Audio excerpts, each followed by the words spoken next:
नमस्कार, मी कविता नेहरे। आज आपण बनवणार आहोत आळू वडी।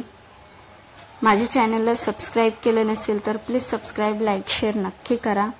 आपण साहित्य बघून घेऊयात। आळू वडीसाठी आळूची पाने घेतलेली आहे, बेसन घेतलेले आहे, 1 चमचा हळद घेतले, 2 चमचे धने पावडर घेतले, 3 मोठे चमचे लाल तिखट घेतले, चवीप्रमाणे मीठ घेतले आणि तीळ घेतलेले आहेत।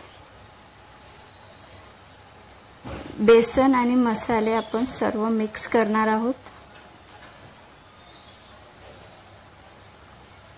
आणि 2 चमचे तेल टाकून घेणार आहोत। त्यामध्ये थोडं थोडं आपण पाणी टाकून पीठ छान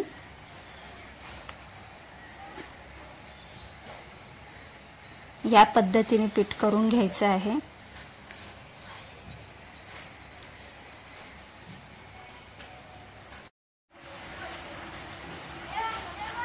आपण आता आळूची पाने ठेवणार आहोत आणि त्याला थोडं थोडं पीठ आपण या पद्धतीने लावून घेणार आहोत।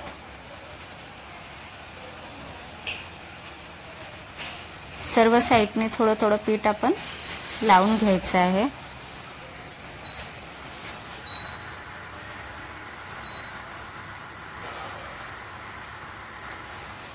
दुसरं पान त्यावर ठेवणार आहोत, पण उलट्या साइडने ठेवणार आहोत। त्या पानाला पण आपण थोडं थोडं पीठ लावून घेणार आहोत।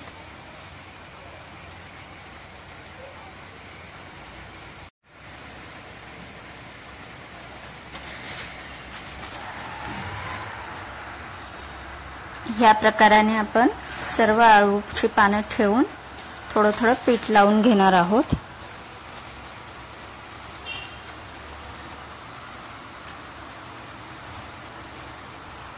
आपल्याला जेवढी मोठी आळूची वडी पाहिजे त्याप्रमाणे आपण पाने ठेवू शकतो। दोन्ही साइडनी ही पाने फोल्ड करून घेणार आहोत। छान दाबून घ्यायचे।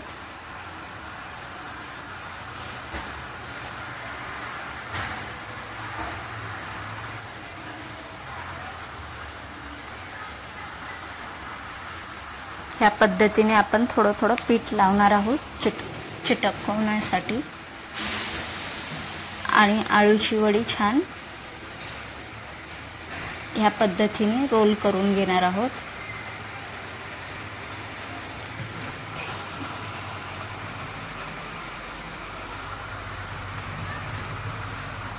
याच पद्धतीने आपण सर्व आळू वडी बनवून घेणार आहोत। कढईमध्ये पाणी ठेवलेलं आहे गरम व्हायला, ते गरम झालेलं आहे। त्यावरती आपण आळू वडीचे चाळण ठेवणार आहोत। त्यावरून आपण झाकण ठेवणार आहोत। जोपर्यंत आळू वडीचा कलर चेंज होतो तोपर्यंत आपण छान शिजवून घेणार आहोत।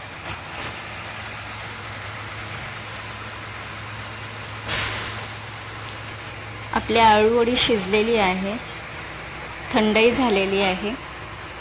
त्याचे छोटे छोटे आपण कापून घेणार आहोत।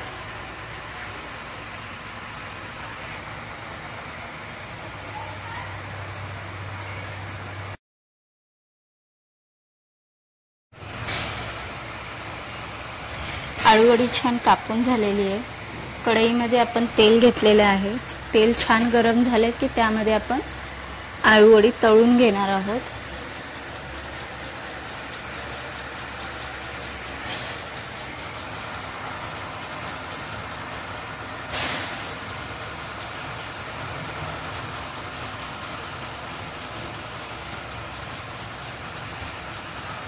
दोन्ही साइडने छान आळू वडी तळून घ्यायची आहे।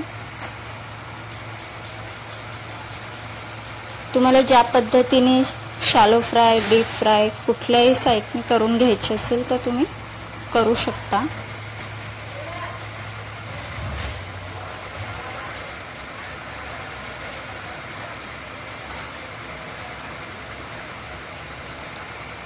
छान अशी खरपूस तळून झाले की आपण आळू वडी काढून घेणार आहोत। माझी रेसिपी तुम्हाला कशी वाटली मला नक्की सांगा. चॅनलला सबस्क्राईब केलं नसेल तर प्लीज सबस्क्राईब, लाईक, शेअर नक्की करा.